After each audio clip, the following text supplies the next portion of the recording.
और परमपिता परमेश्वर की अपार कृपा से वैदिक सत्संग संधिकालीन वेला में प्रारंभ हो रहा है।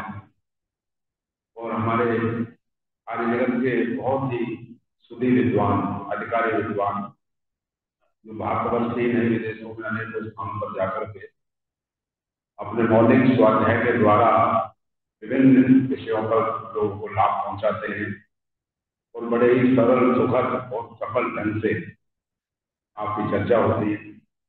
आदरणीय आचार्य हमारे बीच में वीरेंद्र साहब जी विराजमान हैं, उनके पवित्र उपदेश का हम श्रवण करेंगे। तो ज्यादा समय लेते हुए आदरणीय आचार्य जी और हम सब उनका तालियों से स्वागत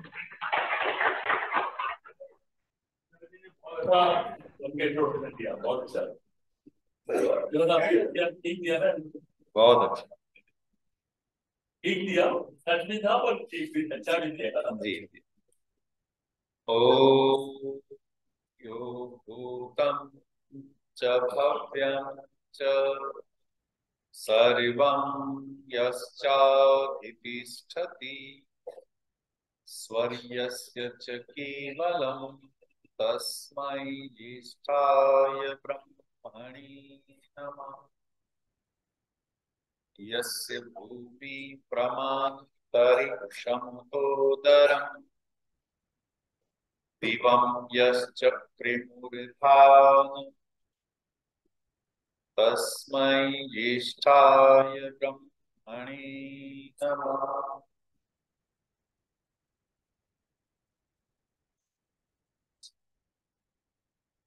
आदर और सम्मान के योग्य आर्य समाज डिफेंस कॉलोनी के यशस्वी प्रधान श्रीमान अजय चौहान जी, आर्य समाज के हमारे आदरणीय महामंत्री श्रीमान अजय सहगल जी, इस सत्संग में उपस्थित सभी श्रद्धा और सम्मान के योग्य माताओं बहनों, आदरणीय भद्र पुरुषों, हम सबके आदरणीय आचार्य रामचंद्र शास्त्री जी, पवन जी और प्यारे बच्चों, बहुत प्रसन्नता का अवसर है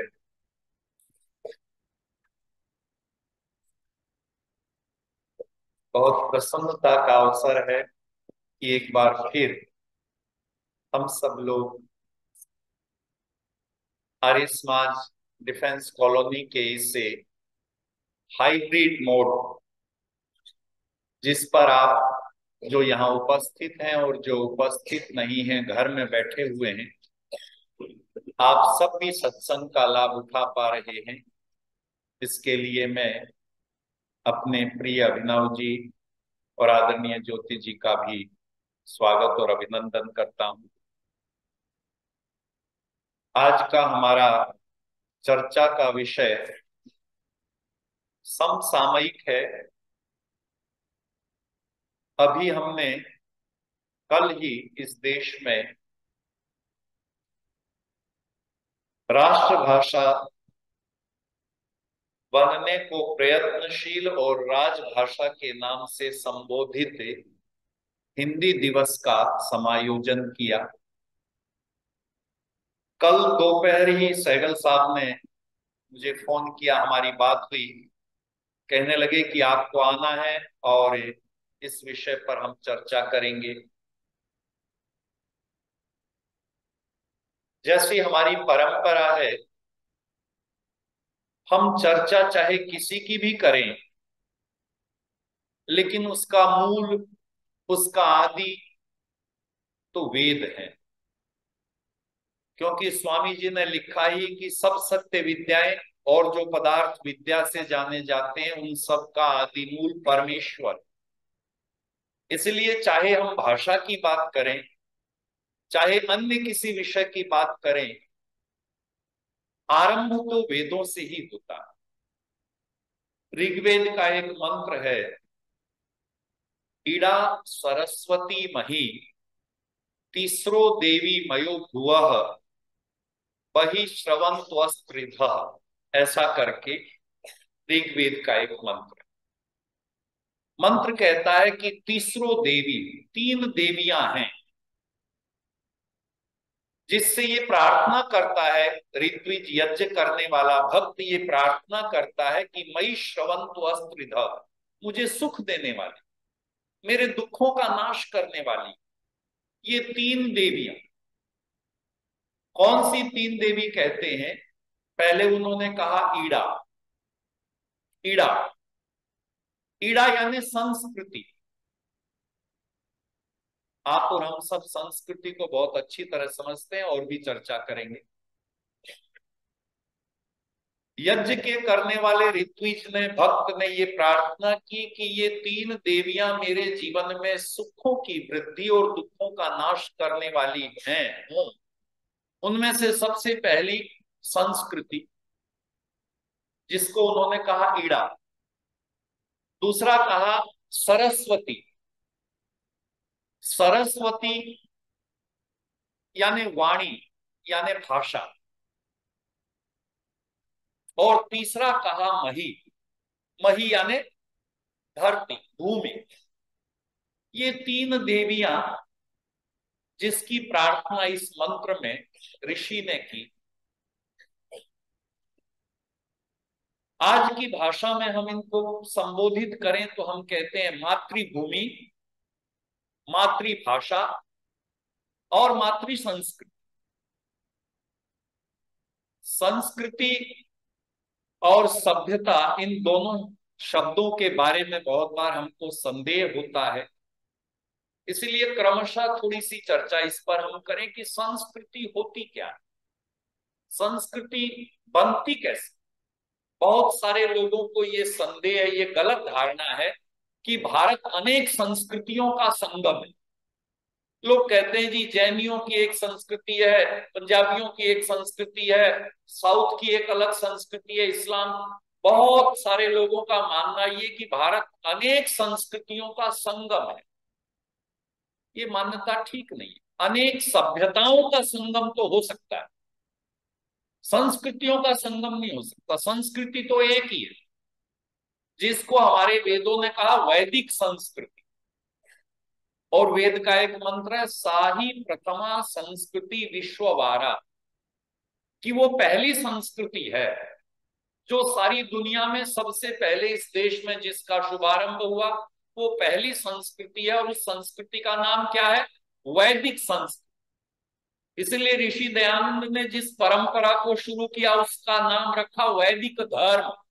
आप हमेशा कहते हैं कि धर्म भी अगर है तो वेद से है, वैदिक है, वैदिक संस्कृति।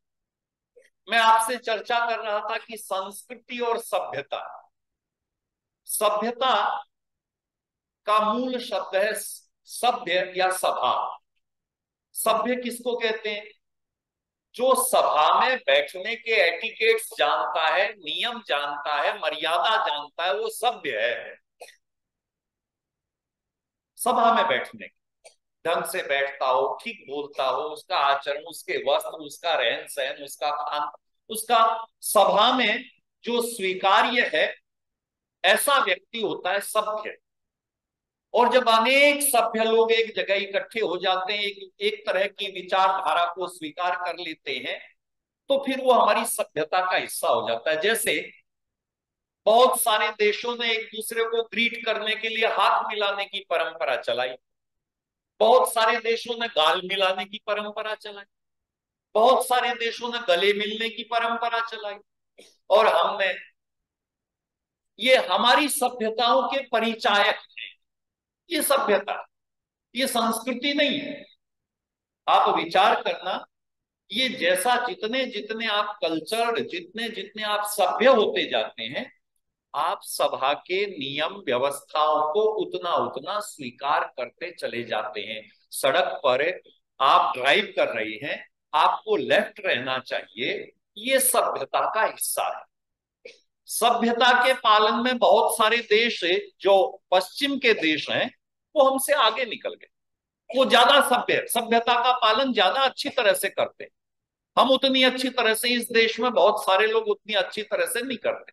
हमने कूड़ा कहीं भी डाल दिया, गाड़ी में कूड़ा हुआ हमने कहीं भी डाल दिया, पार्क में अपने जानवरों को ले गए हमने गंदा कर दिया। लेकिन वहां ऐसा नहीं। पर ये सभ्यता है, इससे सभ्यता का निर्माण होता है, ये संस्कृति नहीं। संस्कृति क्या होती है? संस्कृति वो संस्कार होते हैं जो किसी भूभाग पर, किसी एक भूमि के हिस्से पर अनेक लोग वर्ष वर्षों से, सैकड़ों हजारों वर्षों से एक सामाजिक, धार्मिक और विद्वानों द्वारा स्वीकृत परंपरा का एक साथ मिलकर के जब पालन करते हैं तो फिर वो संस्कृति बन जाती है। जब किसी भूभाग पर, किसी भूमि के हिस्से पर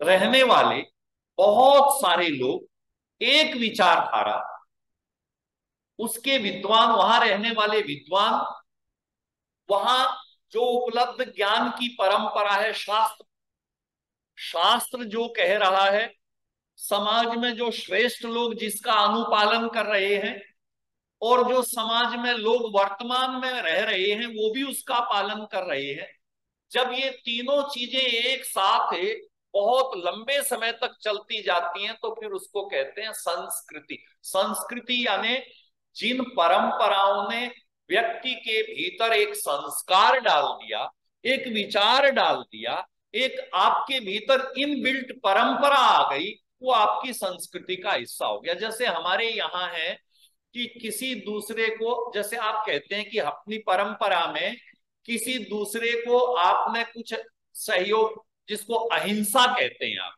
ये हमारी संस्कृति का हिस्सा है। आपने किसी दूसरे को तंग नहीं करना अनावश्यक रूप से, ये हमारी संस्कृति का हिस्सा है। ये सभ्यता का हिस्सा नहीं है। सभ्यता सामाजिक हिसाब से, सभ्यता में खान पान में बहुत सारी आजादियां हैं। बहुत सारे देश ऐसे हैं उनका खान पान उस तरह का है, अगर अहिंसा का पालन वहां होने लगे तो वो चीज उनकी वहां नहीं निभ सकती। इसलिए पहली बात जो वेद के मंत्र में, प्रार्थना में है, वह है संस्कृति, मातृ संस्कृति। हमारी संस्कृति जो इस देश में रहते हैं सबकी एक है, जिसका नाम है वैदिक संस्कृति। आजकल आप पेपर में पढ़ते हैं, बहुत सारे लोगों ने कहा कि जो हिंदुस्तान में रहते हैं वो हिंदू, इरिस्पेक्टिव ऑफ चाहे कोई किस फेथ को मानता है, किसका बिलीफ क्या है, वो एक अलग बात हो गई। पर जब हमारे विचारकों ने और मनु महाराज ने लिखा कि आज समुद्रा हिमालय तो पूर्व में हिमालय, उत्तर में हिमालय से लेकर के दक्षिण में समुद्र तक जो बीच का हिस्सा है, ये सारा का सारा हिस्सा आर्यावर्त है, जिसको आज की भाषा में आप कहते हैं हिंदुस्तान है। और जैसे आर्यावर्त में रहने वाले आर्य कहे गए, वैसे हिंदुस्तान में रहने वाले सब लोग हिंदू हैं। इसलिए जो पुराने समय में विद्वान हुए, शिवहरे सितारे हिंद, हिंदी भाषा के बहुत बड़े विद्वान हुए, या भारतेंदु हरिश्चंद्र हुए, उन्होंने कहा हिंदी, हिंदू और हिंदुस्तान ये तीनों इस देश के लोगों का परिचय है। ये ठीक है कि आगे चल करके एक दूसरे के समाज में एक दूसरे का विश्वास नहीं रहा, जिसके कारण बहुत सारे लोगों ने कहा कि नहीं जी ये तो गलत बात है। वो बात गलत नहीं है, सिद्धांत रूप से इस देश में रहने वाले जो भी लोग हैं वो एक संस्कृति को मानने वाले हैं, जिसको आज की भाषा में आप अगर कहें तो आप कहेंगे हिंदू संस्कृति। स्वामी दयानंद ने हिंदू संस्कृति नहीं लिखी, स्वामी दयानंद ने इसको लिखा वैदिक संस्कृति या आर्य संस्कृति। स्वामी जी ने आर्य संस्कृति, और हमारी भाषा के लिए कौन सा शब्द प्रयोग किया जानते हैं आप? आर्य भाषा। हिंदी को स्वामी जी ने आर्य भाषा लिखा, और जो इस देश में रहने वाले लोग हैं उनको क्या लिखा? आर्य लिखा। और इस देश का नाम क्या किया? आर्यावर्त किया। क्यों ऐसा किया? स्वामी जी ने 11वें समोल्लास में लिखा कि हिंदू शब्द का अर्थ, डिक्शनरी में आप भी जाकर के देखना, हिंदू शब्द का अर्थ अच्छा नहीं है। हिंदू शब्द जहां का है वहां हिंदू शब्द का अर्थ अच्छा नहीं है, वो नेगेटिव अर्थ में।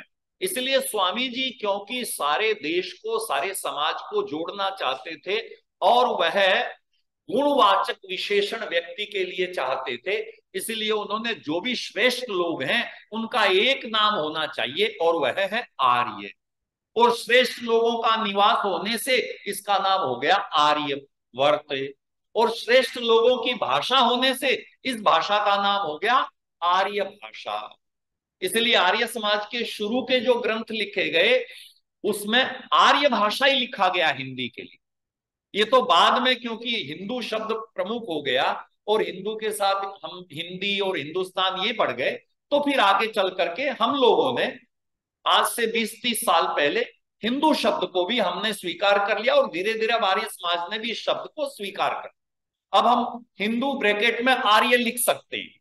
स्वामी दयानंद आर्य ब्रैकेट में हिंदू परंपरा के व्यक्ति। तो हमारी जो संस्कृति है वह संस्कृति है वैदिक संस्कृति।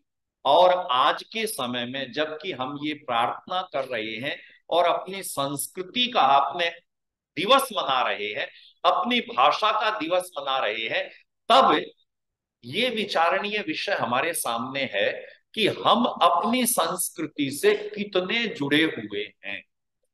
हमारे जो संस्कार हैं, जो हमारे पूर्वजों में थे, वो संस्कार जिसको वेद के ऋषि ने कहा कि साही प्रथमा संस्कृति विश्ववारा, कि सारे लोग उसको प्रथम संस्कृति मानकर स्वीकार करते थे, हम उसको स्वीकार कर पाए, ये पहली बात विचार करने की। दूसरा शब्द है वहां सरस्वती। सरस्वती यानी वाणी, वाणी यानी भाषा। कल जैसा मैं आपसे कह रहा था, मातृभाषा के संबंध में सहगल साहब का विचार था और आप और हम सब ने टीवी में इधर उधर सुना भी कि कल हिंदी दिवस था। एक बात तो मैं आपसे कहना चाहता हूं कि जिस किसी भी संबंध का, जिस किसी भी भाषा का, जिस किसी का भी विशेष दिवस मनाया जाने लगा ना, समझ लीजिए उसके साथ में कोई तो समस्या है। हम जिस परंपरा के लोग हैं वहां पितृयज्ञ दैनिक कर्तव्य है, फादर्स डे नहीं। पितृयज्ञ में माता और पिता दोनों हिस्सा है कि माता और पिता का सत्कार गृहस्थ में होना चाहिए, प्रतिदिन होना चाहिए, मदर्स डे पे नहीं। ये हमारी परंपरा का हिस्सा नहीं। ऐसे ही जब आपने हिंदी दिवस मनाया है तो इसका मतलब यह है कि कोई तो समस्या है जो आपको याद दिलाना पड़ा कि देखो हिंदी भी हमारी भाषा है, इसको भी याद रखना है। अन्यथा इस देश के लगभग 80% लोग हिंदी को जानते हैं, हिंदी में व्यवहार करते हैं, हिंदी को समझते हैं, उसके बावजूद भी हमको हिंदी दिवस मनाना पड़ रहा है। इसके पीछे कारण हम सब लोग ही हैं। हमारा जो अज्ञान, हमारा जो आलस्य, हमारा जो प्रमाद है, वह कारण है। कैसे? एक दो घटनाएं बताता हूं मैं। 1911 में स्वामी श्रद्धानंद भागलपुर में, बिहार में एक हिंदी सम्मेलन हुआ, राष्ट्रभाषा सम्मेलन हुआ। और क्योंकि स्वामी श्रद्धानंद गुरुकुल कांगड़ी के और हिंदी भाषा के बड़े संस्थापक थे, वो भी चर्चा करूंगा मैं आपसे, उनको सभापति के रूप में वहां बुलाया गया। और उसी आयोजन में कैम्ब्रिज विश्वविद्यालय के वाइस चांसलर मिस्टर फिशर, उनका नाम, वहां से कैम्ब्रिज विश्वविद्यालय से उनको सेवा काल उनका वाइस चांसलर का पूरा हो गया। तो जो ये यूपीएससी है, जिससे ये आईएएस सिलेक्ट होते हैं, उस समय आईसीएस कहते थे। तो जो यूपीएससी था, लोक सेवा आयोग था, उसका अधिकारी बना करके मिस्टर फिशर को 1911 में भारत भेजा गया। और क्योंकि पढ़े लिखे व्यक्ति थे, पढ़ने लिखने वाले व्यक्ति थे, तो वो उस सम्मेलन में उपस्थित थे। वहां स्वामी श्रद्धानंद से उनकी बात, स्वामी श्रद्धानंद ने अपने संस्मरणों में, अपने पत्रों में इसका उल्लेख किया। वो ये कहते हैं कि मिस्टर फिशर मेरे साथ बैठे हुए थे और मुझसे वो कहने लगे कि मुंशीराम थे उस समय, कि मिस्टर मुंशीराम, आपके देश की भाषा, आपकी परंपरा, आपके साहित्य, आपके ग्रंथ, सब कुछ इसमें, और आप इसका सम्मेलन, आप इसका दिन मना रहे हो, इसकी समस्याएं आपकी सारी ये मैं देख रहा हूं, ये सब क्या है? कहते मैं तो निरुत्तर हो गया, मुझे समझ नहीं आया मैं क्या कहूं। कहने लगे फिर मिस्टर फिशर ने मेरे से कहा कि मिस्टर मुंशीराम, मैं आपको एक बात बताना चाहता हूं, आपके देश की एक समस्या बताना चाहता हूं। कहने लगे मैं अनेक सालों से कैम्ब्रिज में पढ़ा रहा हूं, भारत के अनेक बच्चे मेरे पास आए, पढ़ने आते थे, बड़े बड़े प्रबुद्ध, बड़े बड़े इंटेलिजेंट बच्चे हैं भारत में। उन्होंने कहा कि जितने अंग्रेज बच्चे इंटेलिजेंट होते हैं, भारत के बच्चे उससे कम नहीं होते। मुकाबला शिक्षा में ये भी बहुत प्रबुद्ध हैं और वहां के लोग भी बहुत प्रबुद्ध हैं, भारत के बच्चे बहुत अच्छे हैं। और उन्होंने कहा कि एक समस्या है। समस्या क्या है? कि इंग्लैंड का बच्चा मौलिक चिंतन करता है, उसकी सोच मौलिक है, जिस दिशा में वो कार्य करता है वो मौलिक चिंतन करता है। और बोले भारत का बच्चा रट तो सकता है, याद तो कर सकता है, उसकी ग्रास्पिंग पावर तो बहुत है, लेकिन मौलिक चिंतन नहीं है, क्योंकि आपके पास अपनी भाषा ही नहीं है। आप अंग्रेजी में, जो भी भारत में पढ़ लिख जाता है, उस समय की बात वो कह रहे हैं कि जो भी पढ़ लिख जाता है वो अंग्रेजी में सोचता है, और जब वो अंग्रेजी में सोचता है तो जो भारत का अपना मौलिक चिंतन है उससे वो दूर हो जाता है। मुझे समझ में आ गया कि आप सारे लोग यहाँ आए हुए हैं, दक्षिण भारत के भी कुछ लोग वहां आए हुए थे, ये भी पहुंचे थे, अनेक लोग पहुंचे थे। इन सारे लोगों को देख, क्योंकि ये आपस में अंग्रेजी बात कर रहे थे, पढ़े लिखे लोग थे, तो मीटिंग में तो ये हिंदी के ऊपर चर्चा करते थे, लेकिन आपस में बात करते थे अंग्रेजी में। तो उन्होंने कहा कि मुझे समझ में आ गया कि आपके देश की समस्या यह है कि आपके यहाँ अपनी भाषा के प्रति सम्मान नहीं है, इसलिए मौलिक चिंतन नहीं। वो स्थिति आज तक इस देश में है। सड़क पे आप चल रहे हैं, किसी से कोई बात हो जाए, अगर थोड़ा सा भी पढ़ा लिखा व्यक्ति हिंदी नहीं बोले, वो भी हिंदी जानता है, आप भी हिंदी जानते हैं, हिंदी नहीं बोले, गाली भी देनी होगी, आप विचार कर क्यों? इसीलिए कि ये एक समस्या, ये एक हमारे भीतर ग्रंथि है। एक विद्वान ने बहुत अच्छी बात लिखी। उन्होंने कहा कि जिस समय यहां से अंग्रेज चले गए, अंग्रेज तो चले गए, उससे पहले यहां इस्लाम आया, 750-800 सालों तक उसका साम्राज्य रहा, क्योंकि इस्लाम के लोग जबरदस्ती करते थे, कन्वर्जन करते थे, यहाँ के किताबों को जला देते थे, लाइब्रेरी को जला देते थे। तो यहाँ के लोगों ने क्या किया कि तुम जलाओ, हम याद कर लेंगे। वेद याद कर लिए, किताबें याद कर ली। आपको पता है सत्याग्रह प्रकाश को जब सिंध में पहली बार सत्याग्रह प्रकाश के ऊपर पाबंदी लगी, तो वहां दो भाई थे, उन दोनों भाइयों ने सत्याग्रह प्रकाश याद कर ली, एक एक शब्द, एक एक शब्द, लगभग वो आधे से ज्यादा याद कर चुके थे। याद करना शुरू किया कि तुम पाबंदी तो लगाओगे, इस पे कहां से पाबंदी? तो जब तक इस्लाम यहां था, यहाँ के लोगों ने वेद को याद कर लिया। दक्षिण भारत में बहुत सारे लोग थे, यहां भी लोग थे जिनको पूरे पूरे वेद याद। लेकिन उसने कहा कि जैसे ही अंग्रेज यहां आए, अंग्रेजों ने वो जो तलवार वाला जो तरीका था वो तरीका नहीं अपनाया, उन्होंने बड़ी समझ वाला तरीका अपनाया, और उन्होंने यहाँ की भाषा, यहाँ का जो चिंतन था, यहाँ की जो भूषा थी, वस्त्र, पहनावा, पहले थोड़े दिनों पहले, 20 साल पहले दिल्ली में दक्षिण भारत का आदमी आता था तो आपको पता चल जाता था ये मद्रासी है, ये बंगाली है, जहां का भी हमको पता चल ये गुजराती है। क्यों? क्योंकि सबके पहनावे अपने थे। अब तो पता ही नहीं चलता, सारे अंग्रेज हैं, सबके एक जैसे पहनावे। आप देखो, ये अंग्रेजों ने जो यहाँ शिक्षा व्यवस्था लगाई, जो यहाँ सिस्टम लगाया, स्वामी दयानंद ने सत्याग्रह प्रकाश में इसीलिए इस बात को लिखा कि अरे और कुछ नहीं अंग्रेजों से सीखना है तो अपनी वेशभूषा के प्रति सम्मान तो सीखो। कोर्ट में अंग्रेज वही कपड़े पहनते हैं जो कपड़े वहां उनके देश में पहने जाते हैं, उसके अलावा कोई दूसरे कपड़े पहन करके आप कोर्ट में प्रवेश नहीं कर सकते। और हम आज भी वही परंपराएं आज तक धारण कर रहे हैं, आज भी वही चल रहा है। स्वामी जी ने लिखा सत्याग्रह प्रकाश में कि वो अपने जूते पहनते हैं, अपना हैट पहनते हैं, अपना कोट पहनते हैं, उन्होंने अपनी परंपरा को जीवित रखा है। हमने अपनी परंपरा को छोड़ के उनकी परंपरा को अपना लिया। तो अब एक बात बताओ, ये जो मातृभाषा है, ये मातृभाषा बचेगी कहां से जब माता के संस्कार ही नहीं, जब माता की परंपराएं ही नहीं है? तो फिर मातृभाषा कैसे बचेगी? मातृभाषा के प्रति सम्मान क्या होगा? वो शेर मुझे याद आ रहा है, तीफल यानी बच्चा, तीफल में बू आए क्यों माँ बाप के एहतराम की। माँ बाप के संस्कार तीफल में बच्चे में कैसे आए? तीफल में बू आए क्यों माँ बाप के एहतराम की, दूध डिब्बे का लिया और तालीम सरकार की। दूध डिब्बे का पिया और तालीम ली सरकार की। अब वो जो परंपराएं सीखी,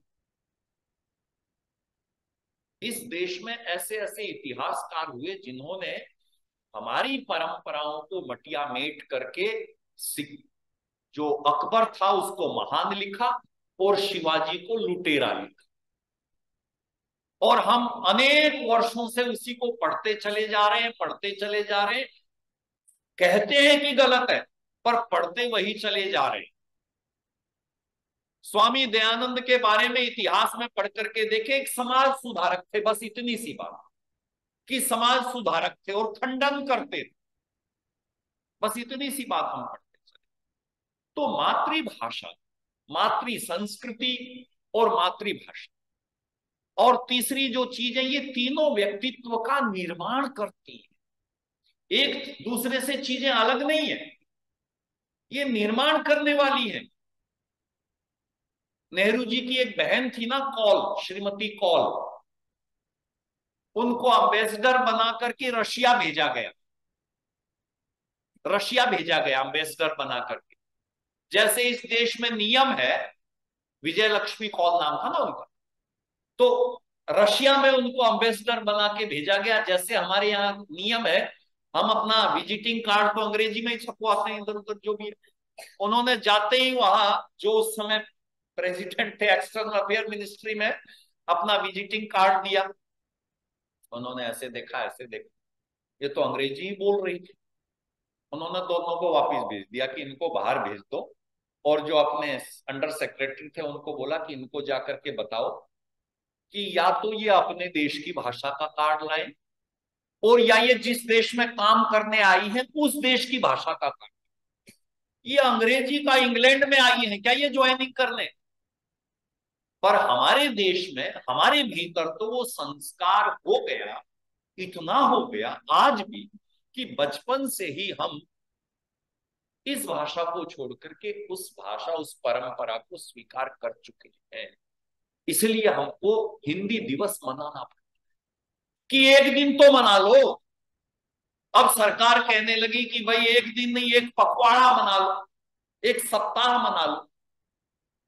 जबकि भाषा तो हम क्या कहते हैं, मातृभाषा, ये मां की भाषा है। हम में से मां की भाषा कितने लोगों ने सीखी? सीखी हमने तो बाजार की भाषा सीखी। और किसी एक व्यक्ति ने बहुत अच्छी बात लिखी, उसको मैं पढ़ रहा था। उसने कहा देखो हमने किसका अनुकरण किया, उसने कहा हमने अनुकरण किया पश्चिम का, वेस्टर्न कंट्रीज का, वेस्टर्न देशों का। और पश्चिम में क्या होता है हमारे देश में? उसने कहा पश्चिम में सूरज छिपता है। तो हमारी जितनी भी संस्कृतियां, हमारे जितने भी परंपराएं, जितने भी संस्कार थे, क्योंकि हमने पश्चिम की ओर देखा, पूर्व की ओर नहीं देखा, तो हमारी संस्कृति, हमारी परंपराएं छुप गई। सूर्य अस्त हुआ, परंपराएं भी अस्त हुई। इसीलिए मातृभाषा दिवस मनाने की आवश्यकता। और तीसरी बात, फिर तीसरी बात है मातृभूमि। आप देखें, मातृभूमि अपनी परंपरा में कोई भूमि का टुकड़ा सिर्फ नहीं है, भूमि का टुकड़ा नहीं है। मुझे वो घटना याद आती है, फ्रांस की बात है, जो भारत की एजुकेशन पॉलिसी लिखी गई, उस पॉलिसी के शुरुआत में ये घटनाक्रम दिया गया। ये कहानी नहीं है, ये सच्ची घटना। सच्ची घटना यह है कि प्रोफेसर यूनिवर्सिटी में बच्चों को पढ़ा रहा है और फ्रांस में लड़ाई हुई थी, सेकेंड वर्ल्ड वार चल रही है। तभी कुछ सैनिक आते हैं और आकर के उनको धमकाते हुए कहते हैं, तुम ये क्या कर रहे हो, तुमको पता नहीं देश के ऊपर विपत्ति आई हुई है। प्रोफेसर ने कहा, मैं इनको पढ़ा रहा हूं। बोले, क्या पढ़ा रहे हो, पढ़ाई की जरूरत है? अरे देश के ऊपर विपत्ति आई हुई, तुमको पता नहीं है, बंदूकें चल रही, ये वो। तो प्रोफेसर ने बड़ी शांति से उससे कहा कि मेजर, आप क्या काम करते? उसने कहा, मैं आर्मी ऑफिसर हूं, मैं देश की रक्षा करता हूं। उसने कहा, देश किसको कहते हैं? जहां आप खड़े हो बॉर्डर पे, वही देश है कि और भी कुछ है? उसने कहा, नहीं वो नहीं है, ये भी देश है। उसने कहा, ये भूमि का टुकड़ा जिसको तुम देश कहते हो, फ्रांस, ये भूमि का टुकड़ा देश है? उसने कहा, नहीं भूमि का टुकड़ा देश नहीं, यहाँ का सारा इंफ्रास्ट्रक्चर भी देश है। उसने कहा, सिर्फ इंफ्रास्ट्रक्चर और भूमि का टुकड़ा देश है? उसने कहा, नहीं, तो फिर कौन? कि यहाँ के लोग। और कहने लगे, मैं यहाँ के लोग ही तो बना रहा हूं, मैं क्या कर रहा हूं? प्रोफेसर ने कहा, मैं क्या कर रहा हूं, यहाँ के लोगों को ही तो यहाँ के लायक बना रहा हूं, इन बच्चों को ही तो पढ़ा रहा हूं, कल को यही तो देश बनाएंगे। इसलिए तुम जो काम कर रहे हो, मैं भी वही काम कर रहा हूं। तुम वहां रक्षा कर रहे हो, मैं यहाँ रक्षा के साथ साथ उसको बढ़ा रहा हूं। ये मातृभूमि के प्रति जज्बा है। हम बहुत सारी बातें तो सुनते हैं, रामायण में भगवान राम ने कहा था कि मुझे सोने की लंका एक दिन भी अच्छी नहीं लगती मुझे, पर हमारी कोशिश ये होती कि अमेरिका का वीजा लग जाए तो बस मजा आए। बहुत सारे लोग, मैं इंग्लैंड गया था, बर्मिंघम में था, मुझे आज भी बहुत बार याद आता है। प्रधान जी कहने लगे, शास्त्री जी बहुत पछताओगे, जो आ जाता है वो जाता नहीं है, जो एक बार यहां आ जाता है जाता नहीं है, और रह जाओ थोड़े दिनों में आपका परमानेंट हो जाएगा और बाद में पछताओगे। बहुत सारे लोग अब भी सोचते होंगे, बहुत सारे लोग, मैं तो इतने सारे लोगों से मिलता हूं, और खास तौर से जो ग्रामीण अंचल है ना, वहां तो अगर बच्चा बाहर चला जाए तो आप ये समझो कि वो अमेरिका या इंग्लैंड या ऑस्ट्रेलिया या कनाडा नहीं गया, वो तो स्वर्ग में गया सीधा। मान्यता ऐसी हो गई कि वो सीधा स्वर्ग में गया है। मैंने कहा, जी मैं तो पछताना पसंद करूंगा, पर मैं जाऊंगा। हमारी मातृभूमि, हमारी जो भूमि है, ये मातृभूमि हो, मातृभाषा हो या मातृ संस्कृति, ये व्यक्तित्व का निर्माण करती। इन तीनों के साथ जिसका ठीक संबंध है, वो व्यक्तित्व बहुत अच्छा होगा। अब एक हिस्सा हुआ, अपने चिंतन का अगला हिस्सा, क्योंकि आर्य समाज का योगदान ये उस विषय में है।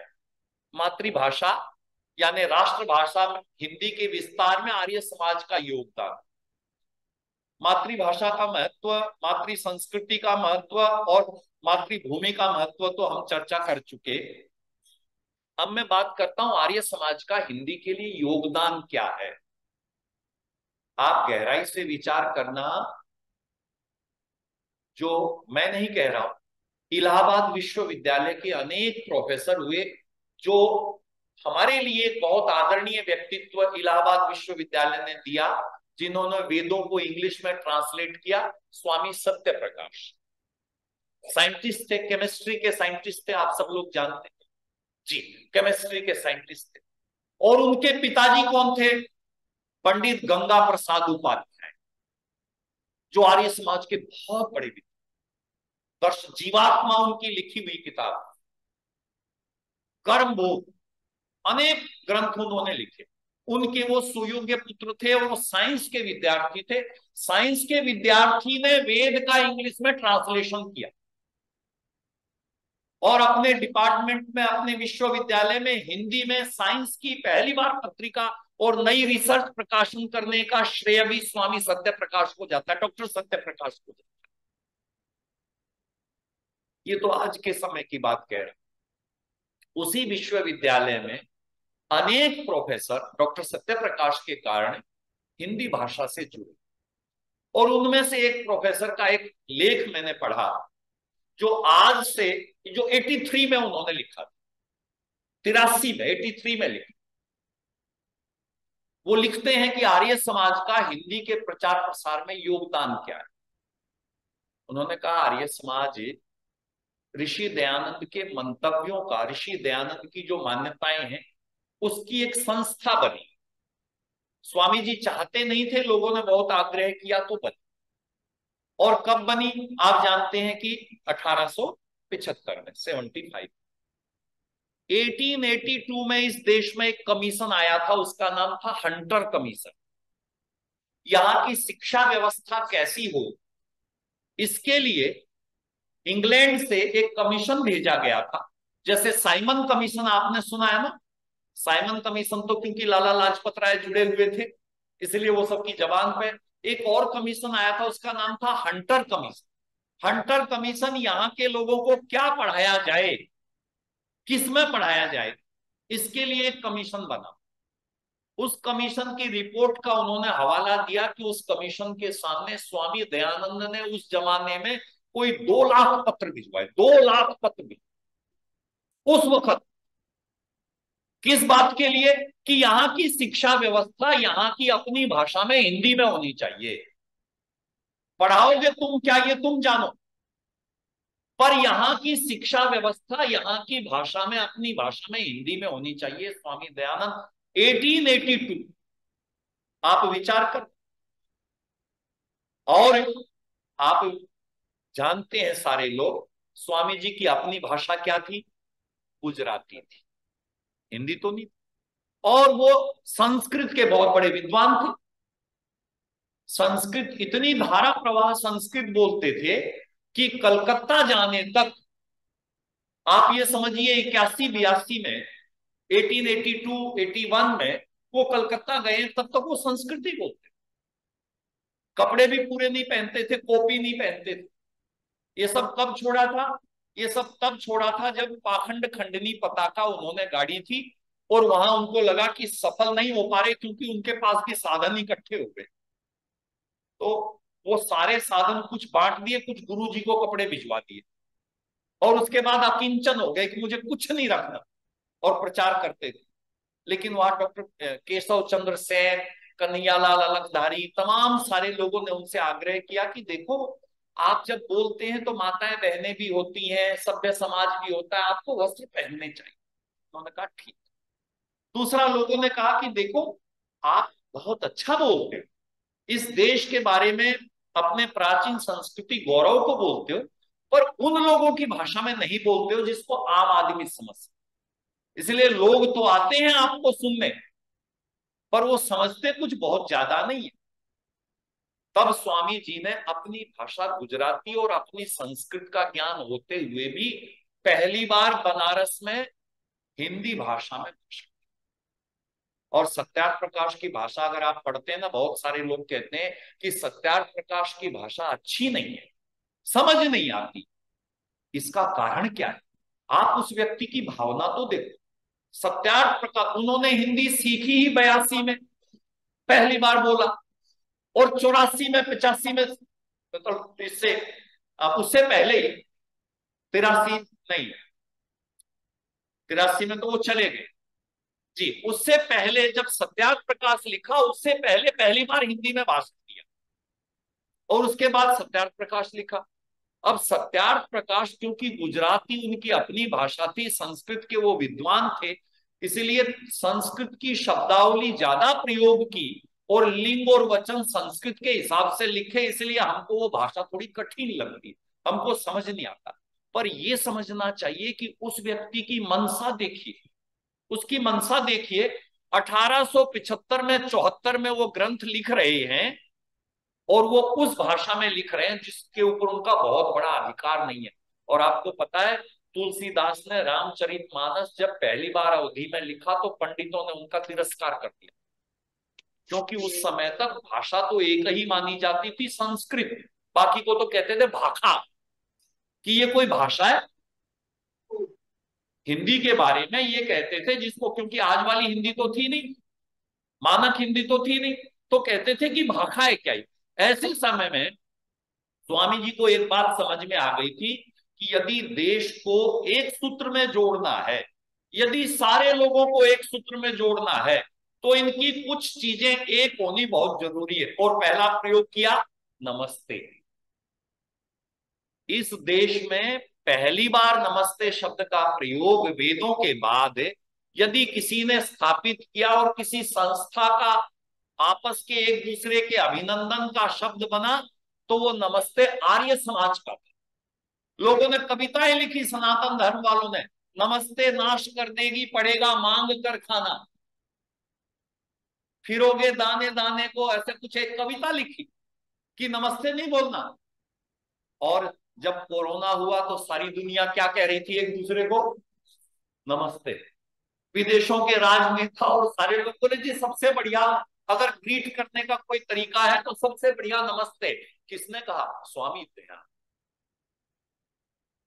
स्वामी दयानंद समझ गए थे कि इस देश को यदि एक करना है तो इनका आराध्य एक होना चाहिए, इष्ट एक होना चाहिए और भाषा एक होनी चाहिए।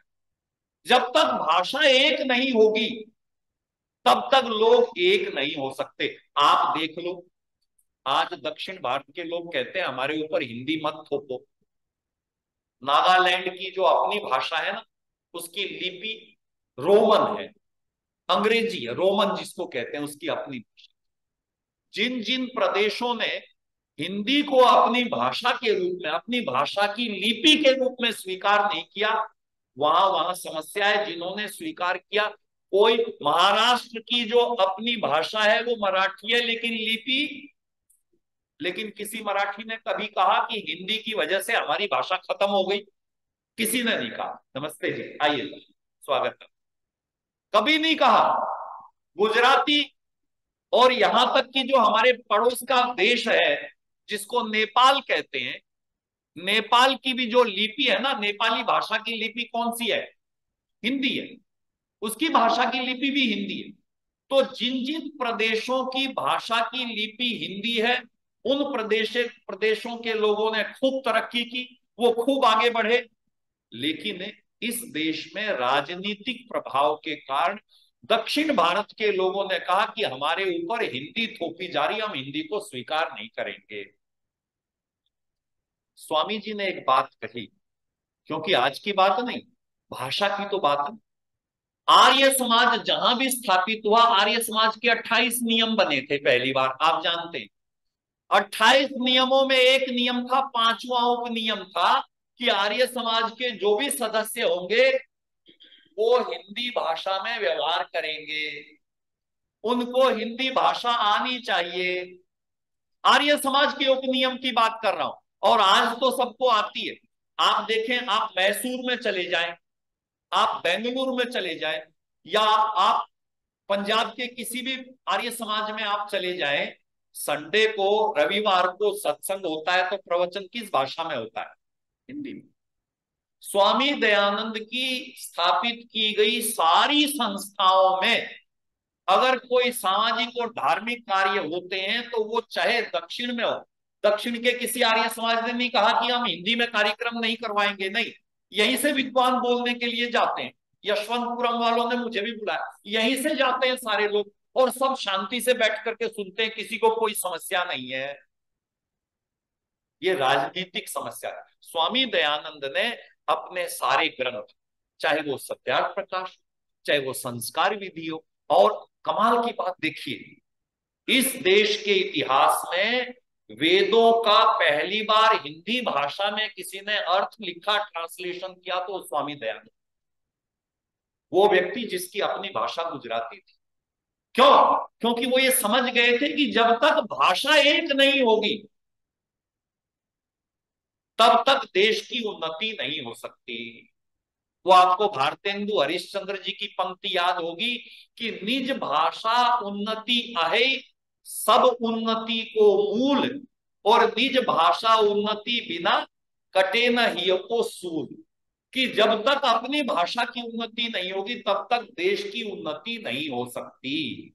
इसलिए स्वामी दयानंद सरस्वती ने अपने सारे ग्रंथ, और केवल स्वामी दयानंद सरस्वती नहीं, कमाल की बात तो आगे देखो, स्वामी दयानंद मंडन खंडन करते थे। स्वामी दयानंद की श्रोताओं की असंख्य संख्या होती थी। धीरे धीरे जो सनातन धर्म को मानने वाले लोग थे वो लोग भी आते थे, वो भी सुनते थे। तो जो उनके विद्वान थे, मैं पढ़ रहा था, पहली बार लाहौर में सनातन धर्म सभा ने हिंदी में अपनी पत्रिका छपवाई, उर्दू की बजाय। पहली बार सनातन धर्म सभा ने 1885 में लाहौर में अपनी जो सनातन धर्म की पत्रिका थी वो हिंदी में छपवाई। किस लिए? इसलिए कि स्वामी दयानंद आक्षेप करते हैं, खंडन करते हैं तो हिंदी में करते हैं, जवाब भी हिंदी में देना। और उसके बाद एक प्रोफेसर राजेंद्र जिज्ञासु जी ने एक पूरा रिसर्च किया इसके ऊपर, आर्य समाज का प्रतिवादी साहित्य। प्रतिवादी साहित्य यानी हमने स्वामी दयानंद ने द्वैत मत का खंडन करते हुए भाषण दिए, द्वैत मत वालों ने उनका जवाब लिखा, लेकिन पहली बार हिंदी में लिखा, क्योंकि स्वामी दयानंद का प्रवचन हिंदी में था तो उन्होंने भी हिंदी में लिखा। बहुत सारे पूरे देश में इस्लाम को मानने वाले लोगों ने, स्वामी जी ने सत्यार्थ प्रकाश के जो 14वां समोल्लास आप जानते हैं इस्लाम के संबंध में लिखा, उसका उत्तर लिखा गया, वो भी हिंदी में लिखा गया क्योंकि स्वामी जी ने हिंदी में लिखा। तो सारे देश में हिंदी भाषा के प्रति एक वातावरण बनाने में, और स्वामी जी की बात को आप गहराई से विचार करके देखें, उन्होंने एक दूसरे को ग्रीट करने के लिए नमस्ते दिया और एक दूसरे का नाम दिया, क्या? आर्य नाम दिया, एक देश का नाम दिया और एक हमारी भाषा का नाम दिया। ये चिंतन इस देश के इतिहास में अगर आप पढ़ करके चले जाएं तो उससे पहले किसी व्यक्ति ने नहीं। और स्वामी दयानंद के बाद के जितने उनके शिष्य थे, स्वामी श्रद्धानंद, आप जानते हैं लंदन के प्रधानमंत्री क्या नाम था उनका, मैकडोनल्ड्स जो भी थे, वो यहां आए और वो गुरुकुल कांगड़ी गए।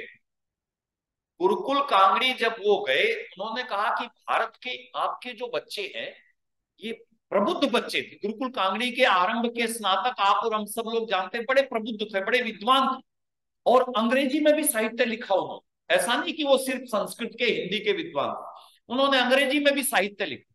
तो स्वामी श्रद्धानंद से वो मिले, उन्होंने उनसे प्रश्न किया कि इस देश के लोग अंग्रेजी के कारण अंग्रेजियत की ओर देखते हैं, सारी उन्नति पर अपने देश का महत्व बता रहे थे कि हमारे देश के लोग तरक्की करते हैं, वो तरक्की धीरे धीरे आपके देश में आती है, आपके देश के लोग उसका लाभ उठाते हैं। स्वामी श्रद्धानंद ने इशारा करके कहा कि ये स्थिति बहुत दिनों तक नहीं रहेगी। उन्होंने कहा ऐसा क्यों आप कहते हैं? स्वामी श्रद्धानंद कहने लगे, ये जो मेरे शिष्य है ना, ये मेरे शिष्य हैं, ये सारे के सारे अपनी मातृभाषा में शिक्षा प्राप्त कर रहे हैं। इनका चिंतन अपनी मातृभाषा का है, इनका चिंतन अपनी संस्कृति का है, क्योंकि गुरुकुल कांगड़ी में पहली बार अपनी मातृभाषा में संस्कृत और हिंदी में शिक्षा की व्यवस्था की गई। और कमाल की बात आप देखो, अंग्रेजों का राज था, गुरुकुल कांगड़ी में अपनी शिक्षा व्यवस्था चल रही थी। बात आई कि यहाँ की शिक्षा व्यवस्था को मान्यता कौन दे? कौन दे मान्यता? सरकारी मान्यता तो चाहिए।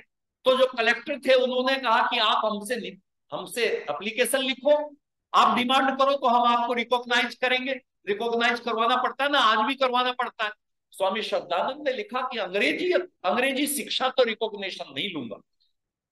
तब कलेक्टर एक बार आए, ये हमारे लिए बहुत गौरव की बात है, इस इतिहास को आप पढ़ें।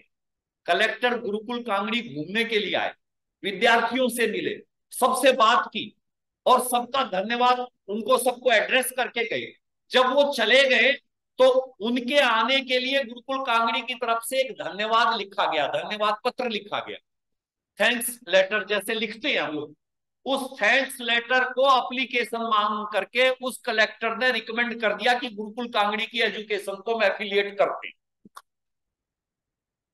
एप्लीकेशन कोई नहीं थी, यही थी। ये अपनी भाषा, अपनी संस्कृति और अपनी भूमि के प्रति सम्मान का भाव। बात वहीं ला करके समाप्त करता हूं। जैसा वेद के मंत्र में ऋषि ने कहा कि जिस व्यक्ति के मन में अपनी संस्कृति के प्रति लगाव है, जिस व्यक्ति के मन में अपनी भाषा के प्रति सम्मान है, जिस व्यक्ति के मन में अपने देश के प्रति लगाव है, वो व्यक्ति अपने जीवन में जो चिंतन करता है, ऐसे व्यक्तियों का समूह जब बनता है तो ऐसे व्यक्ति कहते हैं वही श्रवंतु अस्त्रिधा, ऐसे समाज में, ऐसे देश में चारों तरफ से सुखों की वर्षा होती है, चारों तरफ से सुखों की वर्षा होती है। आज भी आजाद होने के 75 साल हम मना रहे हैं।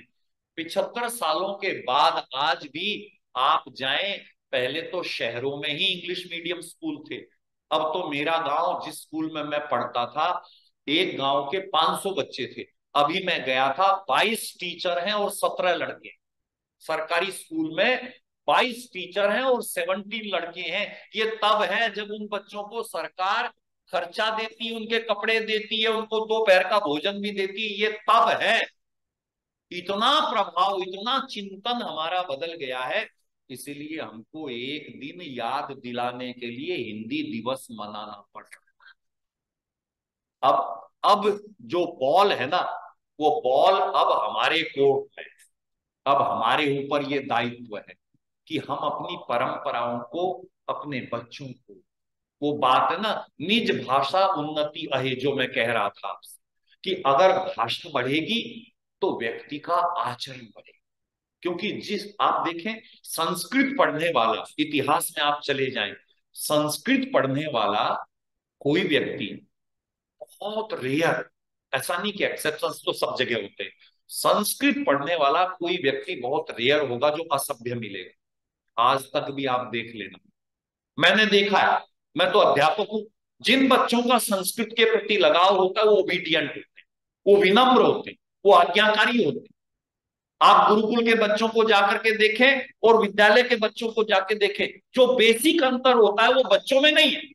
मैं भी बहुत शैतान था गुरुकुल जाने से पहले, पर संस्कृत भाषा का, यानी भाषा का व्यक्ति के ऊपर जो प्रभाव पड़ता है वो ऐसा अमूर्त प्रभाव होता है जो उसके जीवन को श्रेष्ठ बना देता है। इसलिए तो स्वामी दयानंद कहते थे कि कृणवंतो विश्वमार्यम, अपने शिष्य को, श्याम जी कृष्ण वर्मा को इंग्लैंड भेजा था, उनको पत्र लिखे, और पत्र सारे हिंदी में लिखे, अब भी उपलब्ध है। उनको पत्र लिखे कि तुम अपने चिंतन को और अपनी भाषा को वहां इंडिया हाउस के माध्यम से, वहां जो लोग यहां से चले गए हैं उन लोगों को जोड़ो और उनको कहो कि अपनी भाषा और अपने देश से प्रेम करें, उससे जुड़े रहें। जब देश से जुड़ेंगे तो इस संस्कृति का भी विकास हो। इस दिशा में हमारा प्रयत्न बहुत महत्वपूर्ण है। हम सब इस दिशा में प्रयत्न करें। इन्हीं शब्दों के साथ बहुत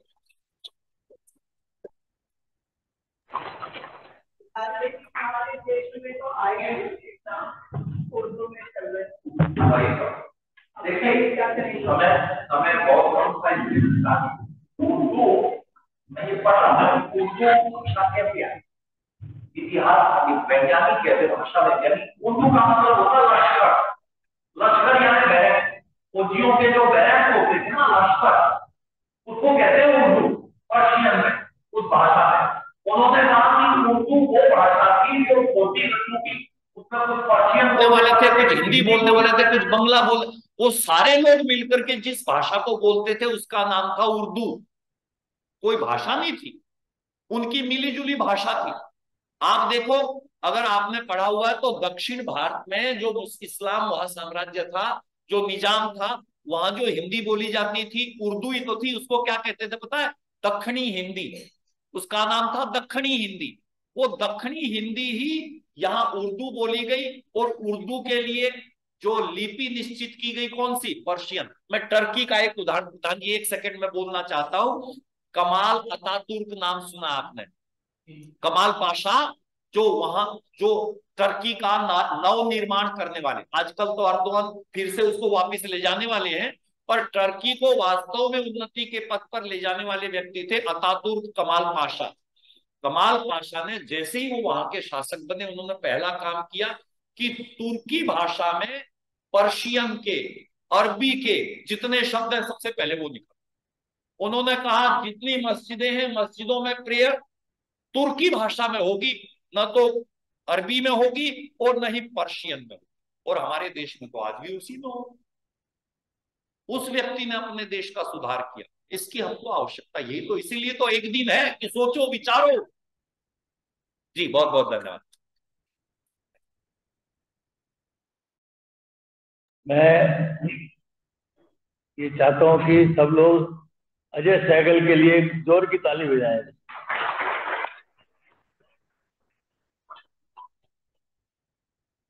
क्यों आज वो आए नहीं? इसलिए नहीं, वो इसलिए कि ऐसा सब्जेक्ट सोच सोच के लाते हैं और सब्जेक्ट मिल जाते हैं तो उसके साथ ऐसे स्पीकर लेके आते हैं कि इस सब्जेक्ट के लिए बोलने वाले बड़ा मौलिक, सही वर्ड बोला सर?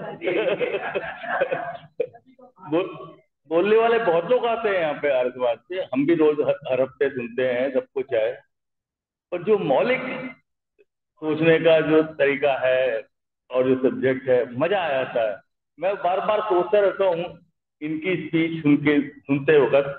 आधा ध्यान मेरा ये लगा रहता है कि जब मैं कहीं अपने क्लब में, रोटरी क्लब में जहाँ पे, या कहीं लोगों से मिलते जुलते हैं, तो इनके विचारों को कैसे उनसे डिस्कस करूं, बताऊं उनको। और अगर मैं इसी काम में लगा रहता है तो कई बार मुझे इनकी स्पीच आगे की नहीं सुन पाता। तो ये मेरी वीकनेस है। पर मैं इस बात के लिए चाहता हूँ कि अजय भाई के लिए ताली बज गई, तो वीरेंद्र सिंह जी के लिए भी बहुत जबरदस्त ताली बजनी चाहिए।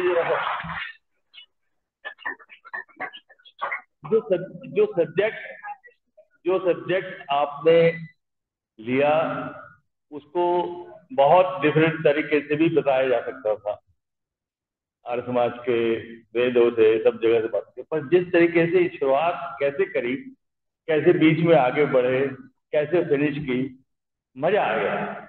इसे कहते हैं कि मतलब जो सब्जेक्ट के ऊपर, और बहुत आचार्य जी का भी मैं कहूंगा कि बड़ा मौलिक वर्ड आपने मेरे दिमाग में डाल दिया आज।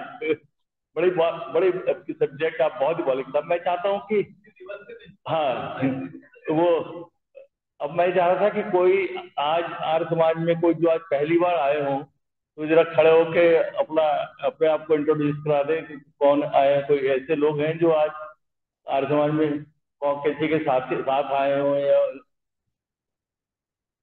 चलिए तो आप बेटे, आप लोग आते रहते हो यहाँ पे? चलो आओ बेटा, आए, आते रहते हैं, गुड, अच्छी बात। अच्छा आ जाओ। एक बिटिया आती थी ऐसी, जैसे ये 2 बेटियां बैठी हैं, वो पीजीटी लग गई, किसी प्रकार में आप अच्छा, बाकी जो बच्चे सब हैं, आचार्य जी के उसके बाद जो बच्चे आए हैं वो अपने चॉकलेट जरूर लेके जाएंगे मेरे से। आचार्य जाएगी।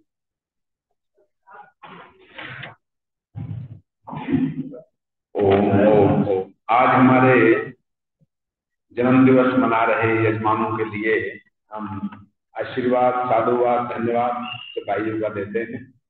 श्री धर्मवीर जी जंगपुरा से आपका जन्म दिवस रहा 9 सितंबर।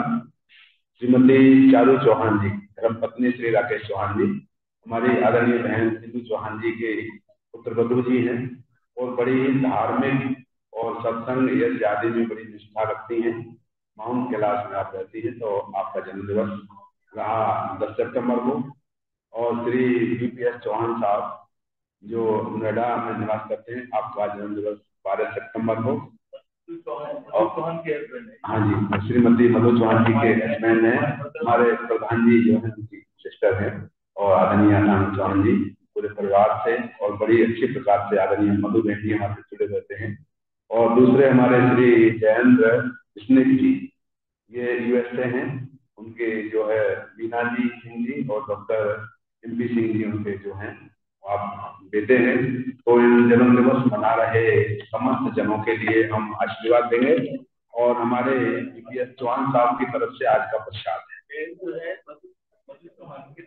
अच्छा जी, हाँ उनके दामाद जी हैं, तो उनके लिए हम सब के लिए विशेष आशीर्वाद आप सबकी तरफ से दे रहे हैं कि ईश्वर उनको सुख में लंबी आयु, उत्तम स्वास्थ्य, अच्छी हेल्थ, और ये दिन उनके जीवन में शतायु पर्यंत एक विशेष उत्साह दे, विशेष उमंग दे।